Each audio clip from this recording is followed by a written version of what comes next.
A new NXT star has made his debut on the main roster. Just who it is? Well, I'm going to tell you about it in just a second. Also, Seth Rollins was in action thanks to the director of operations, Corporate King, who apparently was only suspended for the Monday Night Raw, not the Smackdown. And of course, Roman Reigns and Dean Ambrose will take on the New Day. And why does Bray Wyatt remind me of that 70s show? Well, I'm going to talk more about that on this week's SmackDown review by Google Hey and YouTube. If you're ready for your hot tag, it is time to warp. Hey, New Orleans, this is the franchise Shane Douglas telling you want to load down the best in professional wrestling. You got to look right here at WGS-TV. Ooh, yeah.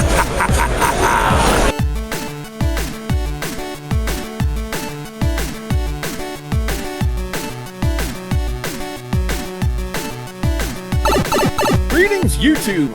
You've worked your way into another episode of WGS-TV right here on YouTube.com/WrestleGamer. I am the Wrestle Gamer, Dylan V. Money Boudreaux. Today is Friday, October 23rd, 2015. On a quick note, a couple of things I need to let you guys know of. First off, there was supposed to be a live show in Abbeville during the Cattle Festival from Mid-South Extreme, but due to some complications that have arisen, the show has been canceled. So, just a little public apology to the fans out there who are expecting to see Mid-South Extreme in Abbeville this past weekend, but unfortunately that will not be happening. And secondly, you guys are very well aware of the fact that yours truly has subscribed to both Loot Crate and Wrestle Crate, and I am aware that a lot of other people have gotten Loot Crate, but apparently there's been some, quote, delivery problems with my package getting here. So I'm going to try to sort that out, and as soon as I can get it, I'll do an unboxing video for this month's Loot Crate. But anyway, guys and gals, let's get to the gist of what we're going to be doing today, and let's talk about SmackDown from last night. And joining me on the review today, guys and gals, you know him as the hardcore host of Hardcore Wrestling Radio, Rick Ed. Rick, how you doing? As always, I'm doing good. Just sitting here chilling, and unfortunately, the leaves are starting to turn, and goddamn, is it winter coming already? Yeah, definitely. Gonna be blinking eye. Next thing you know, we're gonna be celebrating the new year, which coincidentally is one of my favorite times of the year. Because I like to pop fireworks a lot. It's fun over here to do that. But anyway, let's get to what we're gonna be talking about for today's video, which of course again is the SmackDown review. We open up with Seth Rollins and Cesaro. I don't know why Vince McMahon doesn't see the potential in Cesaro, in the Swiss Superman, that we, the fans, see. That he's on the precipice of greatness, and Vince McMahon just sees him as boring. I don't understand what he's looking at to actually come to that conclusion that Cesaro is, quote, a boring superstar. But I thought it was a really good match. What I'm more interested in, Rick, is what they're doing now with Stardust and the Ascension being out there in their, quote, Stardust section with Cesaro. I mean, you get the inkling now that they're trying to start an angle now between Stardust and Cesaro. If they do that, do you think they have the potential to be better than what they did with Stardust and Neville? Because that storyline kind of fell flat in a hurry. Do you think they could actually do something better with Stardust and Cesaro? I would hope so. And as far as the Stardust Neville thing, I don't think it fell flat. It just got boring real fast because we saw them 4, 5, 6 times. It was just like, okay, this again. It was like hitting the Raw replay button. As far as the whole Stardust section, it wasn't the only place. I think there was another section. I think it was one of the Divas that was in the back. I don't want to say Paige section or... But anyways, the point, it sounds to me that maybe Vince is starting to give out those banners that getting people to go away from the Cesaro section, because the Cesaro section was very popular. The fans were there saying, hey, we like Cesaro, we love Cesaro, and it just, for one reason or another, I think Vince has lost the plot. And as far as do I see the Stardust Cesaro feud possibly starting? It very well is possible, but it's going to be 3-on-1. Definitely, it has that. As far as the match is concerned, guys and gals, Rollins would end up hitting the pedigree on Cesaro to pick up the win, and that's how we would leave it. Paige wanted to answer the accusations of the attack that she attacked Natalya last week on SmackDown, which prompted Charlotte and Becky Lynch to come out who were not buying into her story, which then would prompt Nikki Bella. Surprise, surprise, the Bellas out there. And then again, surprise, surprise, it would lead into a match with Paige and Nikki Bella. And I say it for the third time, surprise, surprise, Nikki Bella hits the rack attack on Paige.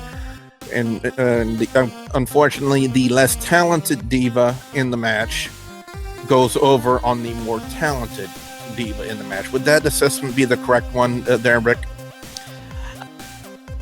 I'll give Nikki Bella a little bit of credit. She has gotten better over the years, but if you want to consider the two talented ones, yeah, I would. But I think it's going along the storyline about Paige's downward spiral. Now, over at our HWI chat room, one of our fans actually made this a very good point. What they should have done is brought Paige in as Sister Abigail. Or if she came in as Paige, Bray Wyatt could have brainwashed her to be a Sister Abigail. I think she would have been a better fit there. Yeah, another diva that I think could have a good fit for it, and she was in TNA and then WCW, and I think you know who I'm talking about, Rick. I'm talking about the Scream Queen Daphne. Absolutely. Well, the problem with that is that she's officially retired due to injuries. But she definitely had that personality. Without question, she could have done that. And she would have been the perfect fit, even above Paige. Because she's kind of like that, has that crazy look. She's crazy, but very, very sexy. But unfortunately, she'll never be wrestling again. Taz, came up with the line, quote, zombie hot. And that definitely did apply to Daphne. But anyway, let's get back to what we're doing on SmackDown. And of course, up next, we'd have the MizTV segment, which of course would kind of be WWE's drama part, especially when it pertains to Dolph Ziggler, Summer Rae, Rusev, and Lana. And they would kind of use this one to introduce Tyler Breeze into the fold as apparently Summer Rae's new infatuation, love interest, I would say. And apparently what they're going to be doing now is they're going to start a feud now between Dolph Ziggler and Tyler Breeze. And for those of us who have followed NXT like me, and me more than Rick, because you follow, and it's safe to say that you follow off and on again when it comes to NXT, but you are kind of familiar with Tyler Breeze. Yes, I am. I call him the Prince of Pity. The Prince of Pity. That's a good one. But yeah, it's going to be very interesting to see how Ziggler works with Tyler Breeze. Also considering that next week on NXT, Tyler Breeze is probably going to be still working a match with Samoa Joe. So that's going to be interesting to see what they do with that one. But I'm really more anxious to see how well that Tyler Breeze can transition from NXT roster to main roster, and how well the main roster audience, the audience who apparently still doesn't have WWE Network for some odd reason, how well they accept the gimmick of Tyler Breeze. Because again, it's something that it goes back to something we've always said, Rick, about having NXT success doesn't always equate to main roster success. I absolutely, we've talked about that more than once. We've also talked about how NXT itself as the brand has been the savior of the WWE in recent, probably in the past 5 or 6 months. It's kind of outshining it. As far as Prince Pity or Tyler Breeze, whatever it is, he comes in, he can't sell a program. He doesn't, his promos are very flat and dull to me.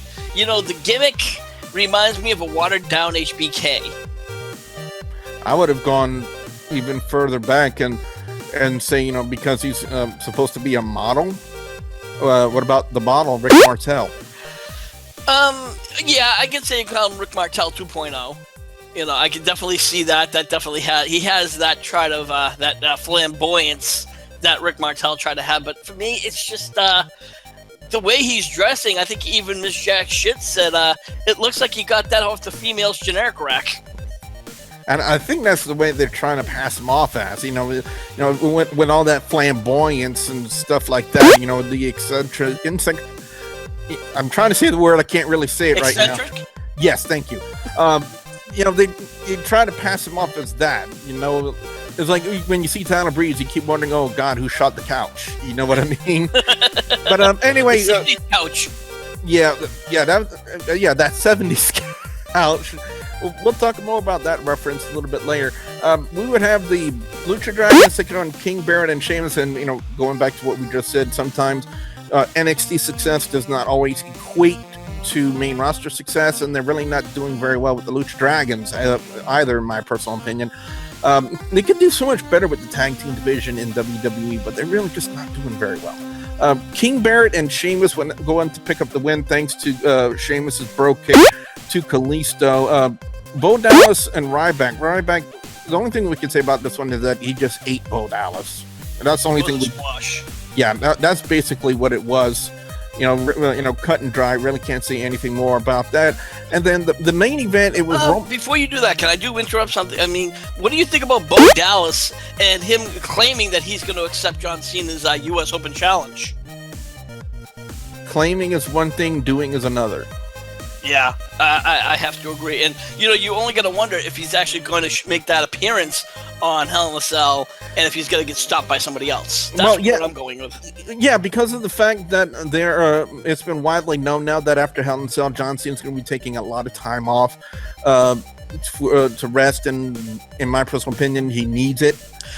Actually, he's taking a rest, but he's also, and this has been reported by several articles, that he's going to be hosting a reality show. It's a muscle building show. That is confirmed. Okay, well, but to me, honestly, it would make more sense for him to drop it to somebody who can actually run with the United States title and trying to make it as relevant as John Cena has. And agreed. Does Bo Dallas have that ability currently right now? I don't know. Not even close. Well, I'm not going to say yes or no otherwise, because he was NXT champion for quite some time before Neville took it from him. But I think he's one of those guys that kind of got lost in the shuffle. He came up to the main roster and fell flat. Yeah, basically that's what happened. But anyway, let's get to the main event now with Roman Reigns and Dean Ambrose taking on the New Day minus Xavier Woods, because apparently we found out that from the New Day themselves, when they were talking to Kane at the onset of the show, that Xavier Woods got hurt going through the table. Wah, boo-hoo, no trombone. In all honesty, I don't think Austin Creed just wanted to stay back there to film more episodes of Up, Down, Down for YouTube. That's my personal opinion about it. But anyway, it was a decent back and forth match. At one point, the New Day would try to leave, and they actually got intercepted by the Dudleys. And I guess not only to the LOD, but the Dudleys for a time used the Doomsday device. They called it the Dudley device. But they would do that to Big E, and then of course Kofi would end up taking the spear from Roman Reigns, and then Bray Wyatt would appear in probably one of the weirdest looking promos, even though he didn't say very much. But the thing is, on the Titantron, he was just lost in smoke. And I have a confession. That was me. I was smoking my bar. I'm like, that was like the weirdest thing I have ever seen. I mean, I've seen some of his promos, and sometimes it has a little bit of fog in the background, but they just overloaded that screen. That was ridiculous, in my opinion. No, it was because it was not just me, but I can't say this. I don't want to get fired, but it was Eric Rowan and Stoneman, who was also, passing the bong around. No, what is that? Where they keep all of their stuff? They hide it in their beards and something like that. No comment. I'm sorry. I can't disclose that. Anyway, guys, the overall score on SmackDown this week is going to get a 3.25 out of 5. I thought it was a pretty decent show for being SmackDown. Best match of the night, I'm actually going to go to Seth Rollins and Cesaro. So take that, Vince McMahon. And worst match of the night, I'm just going to go to King Barrett and Sheamus versus Lucha Dragons, just basically for the fact that it was a squash match. When you see Lucha Dragons as of late, 99% of the time they've been jobbing. Well, you know what? I'm not going to say 99% of the time. I'm going to say 90. But because they've been involved in some six-man tags with Neville where they actually won matches. But and Kevin Owens has squashed both of them in back-to-back weeks. But anyway, that's been my thoughts on SmackDown this week. Rick, over to you. Your overall score and your picks for best and worst match or segment of SmackDown this week. I'll give it a solid 3. It wasn't a bad SmackDown. It's certainly not one of the worst we've seen. It's a go-home show. I expect a little bit more, but, it is what it is. The fact that they brought in Tyler Breeze before Hell in a Cell, I think was a little premature. I think they should have done that the week after. They should have done that the Monday night. That probably would have made a lot more sense because right now, Dolph Ziggler still has issues with Rusev that he has to finish. So, the best match, yes, absolutely. Seth Rollins versus Cesaro. Cesaro truly shows that he has the skill and he has what it takes to be in one of the top guys in the roster. The worst match for me, I'm sorry, was Bo Dallas versus Ryback. That was a complete squash. As far as the Lucha Dragons, they are a great tag team, and why they're being pushed the way they are, or lack of push, is beyond me. Anyway, what I want to know from you guys out there, the viewers and subscribers, your thoughts on SmackDown this week. What are your overall scores? What are your picks for best and worst match or segment of Thursday Night SmackDown? We definitely want to hear what you guys have to see. Be sure you put your comments in the comment section below. Don't forget to like, favorite, and subscribe. Where can fans check you out on HWR? Well, if you ever want to join in the conversation, we are now in the group section under the name HWR Chat Room. We still have our Facebook page, Hardcore Wrestling Radio, but that's kind of starting to wean out a little bit. But if you want to really catch us on other places, we are on Twitter, we are on Pinterest, and of course, we're always on YouTube under the name HWR Show. So make sure you check us out for our podcasts, our tribute videos, shoot videos, and much, much more. WGS-TV is on social media, on Facebook, Twitter, Instagram. You can ask me questions. Links will be provided in the description box below. And as always, guys, I will have a couple of videos in the annotations at the end of this video for you guys to check out as well. So with that being said, for the hardcore host of Hardcore Wrestling Radio, Rick Head, I'm the Wrestle Gamer. Those really do Jones saying we'll see ya at the next Warp Zone. It was Asuka with her version of the crossface chicken wing, the Asuka lock, to get the win. So again, like I said, there's just something about Asuka that I like. Yeah. Yeah, that was another friend of mine.